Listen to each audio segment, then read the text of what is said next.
fanatics out there. Glad you could join us here for another edition of Gridiron Gab Pro Style.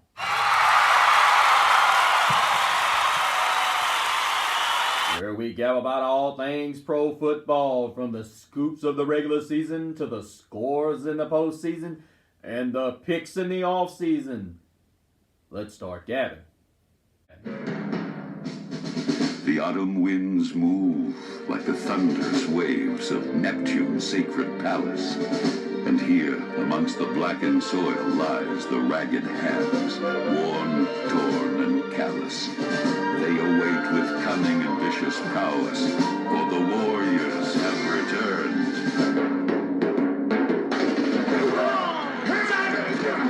Come on, Dutch! Don't do it! Woo! No way! Woo! 85!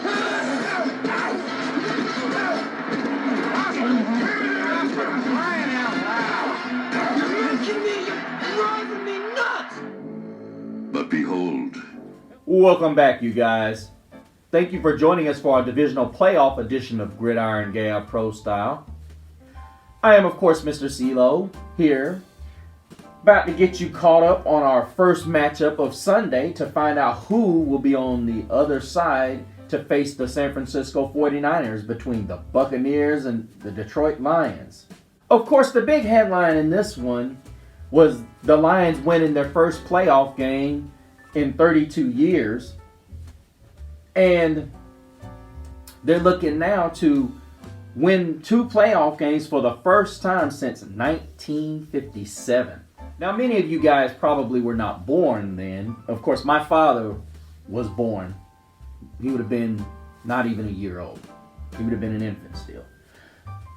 But the Detroit Lions have something going for them that a lot of teams don't have going for them. And that is a coach that is just outlandishly, he's hardcore analytics, but you have to like him.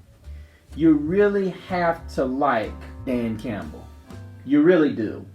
Dan Campbell's a guy that he's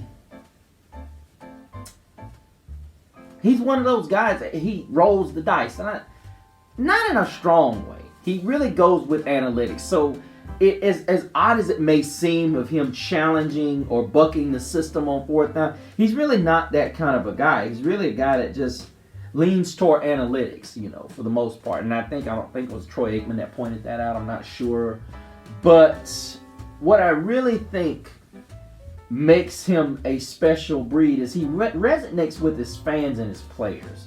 They understand him. He understands the fans. And I think a lot of what happens is you get a lot of coaches that they play for their jobs and not for the fans, which, whether you want to admit it or not, these teams are products.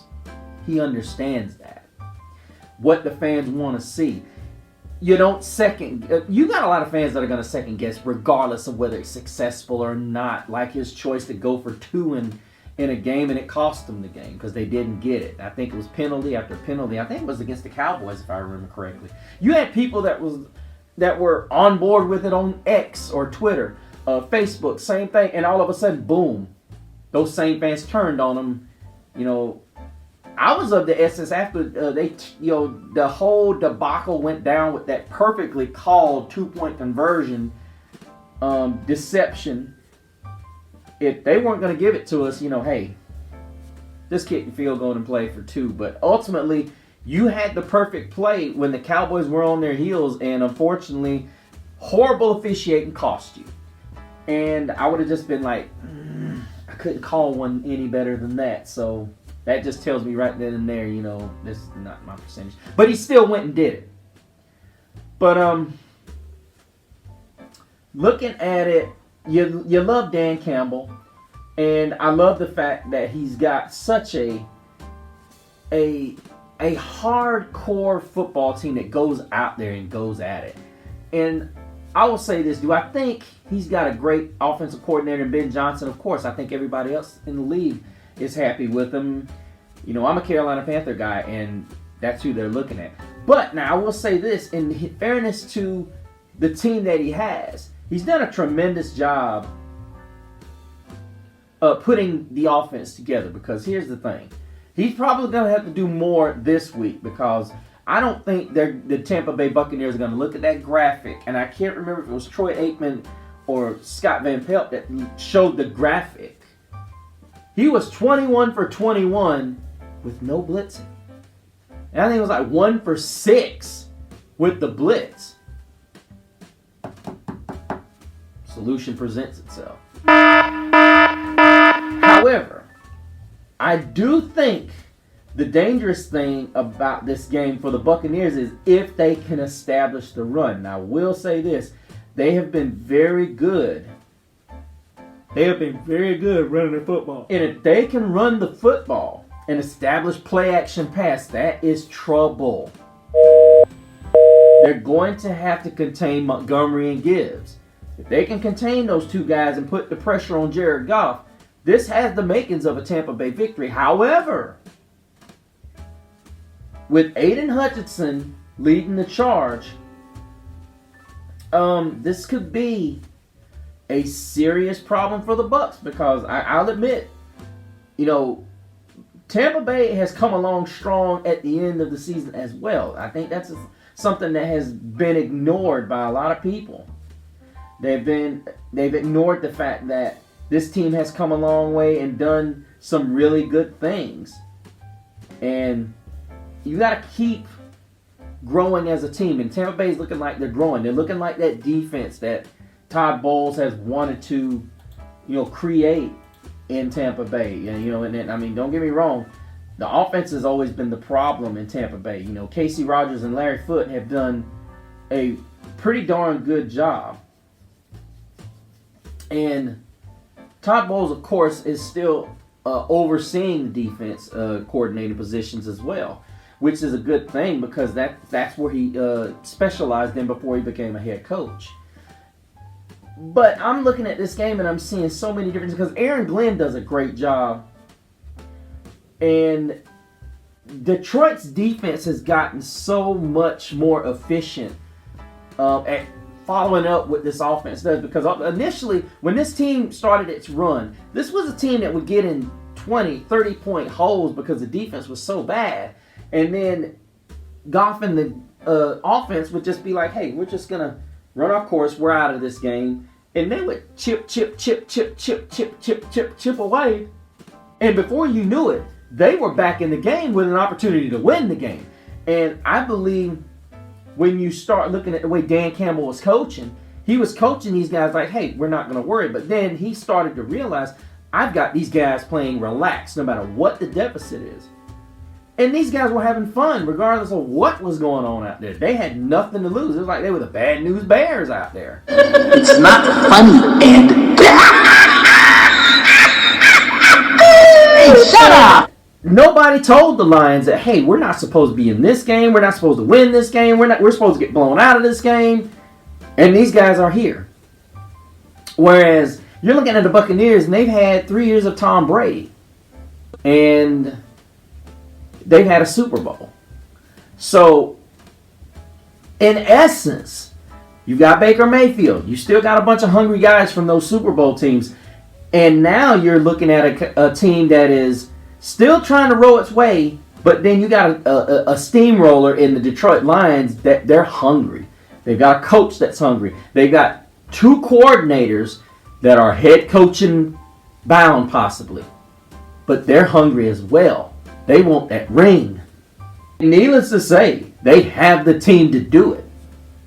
This is not some fluke of a football team. I saw Detroit coming. There were several analysts that saw Detroit coming. I saw Detroit coming when they snuck into the playoffs last year when they had to go into Lambeau and beat Aaron Rodgers. And Stephen A. That bad man. I call him the big wine box. Yeah, I said it. Anyway, the reality of it is, this is a football team that can very well go to the Super Bowl. Both of these teams can because their defenses are deceptively good and their offenses, I would say Tampa's more sputters more than Detroit. But I will say this: Tampa's going to go and push the envelope against Jared Goff because Jared Goff has not shown in any season that he can deal with the pressure. Todd Bowles, Rodgers, and Foot would be nuts if they didn't put pressure on him. They would be absolutely nuts if they didn't send the heat. And I honestly think, as I said, Baker Mayfield, they need to put pressure on Baker. I think the Lions in return, Aaron Glenn needs to send the heat to Baker Mayfield. Show he's capable of handling the pressure. And honestly, as I said before, I think this game is going to be decided as to which team can establish the run. Now, of the two teams, Tampa Bay has more of a sledgehammer type running attack. Whereas the Detroit Lions, they have a slash you up, slash and gash type running game. They get big chunks and then they like to take the jugular shots. That's what they like to do. They like to use their run game to set up their pass game. Nothing fancy about the way Dan Campbell and Ben Johnson do it. They want to take shots down the field, and the way they do that is establish the run game. Now, I truly believe that Aaron Glenn's going to take away Mike Evans and force other guys on Tampa Bay to beat them in the passing game. However, I think what you're going to see is you're going to get shades of Tampa Bay's running game mixed in with a little bit of the passing game. Now, as far as we can look at what Tampa Bay did last week, I'm just going to be honest with you. I think Tampa Bay played a heck of a game against Philadelphia, but I was more impressed with the fact that this defense was as good as it was. You know, between Carlton Davis, Antoine Winfield, and of course Shaq Barrett still doing his, Levante David, and of course Vita Vea. These guys were great. They are hardcore. They're not going to play around with you. They run that 3-4 style defense. And you look at probably the one guy that I think, well, of course, you know, Rachaad White's the guy that I think ultimately is the guy that is he's a pounder. He's not going to beat you for the big one. I mean, not saying he can't, but he's not hardly going to do it. He's a chipper. He's a pounder. But I think the guy that Detroit's going to have, they're going to keep an eye on Mike Evans, but Trey Palmer was a big difference maker in that game last week. I mean, Philly just had no answer for him. I mean, he wasn't Mike Evans as efficient, but he's a guy that when they needed a play, he made it. And I just feel like this is a game of mistakes. I feel like I definitely see Detroit winning this game because they're going to be able to establish the run. They're going to find a way to establish it. And not to mention that place is going to be jumping. The place is going to be absolutely a madhouse. And then on top of that, Baker Mayfield's played too damn good this season. He's bound to have a bad game. It's just inevitable. And I believe in my hardest of hearts that this is a game that goes to the Detroit Lions. I believe they get their first 2 playoff victories since 1957. I truly believe that. And they go on to the NFC Title game and they'll face off with the 49ers.